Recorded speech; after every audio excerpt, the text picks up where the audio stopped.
Hello, this is a ASUS laptop and I'm going to show you how to turn on and off secure boot for any laptop slash desktop ASUS product.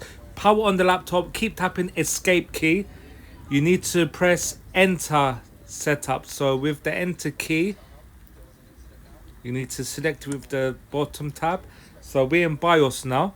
So where you need to go to from here is security. Yes, you will find secure boot in security. Secure boot, this is the one, guys. So on this laptop, it is enabled.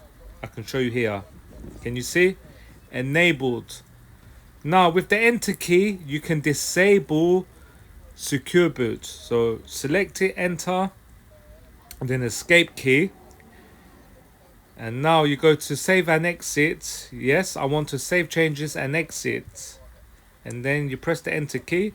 Now the laptop will restart. So the ASUS laptop is going to restart into Windows with secure boot turned off.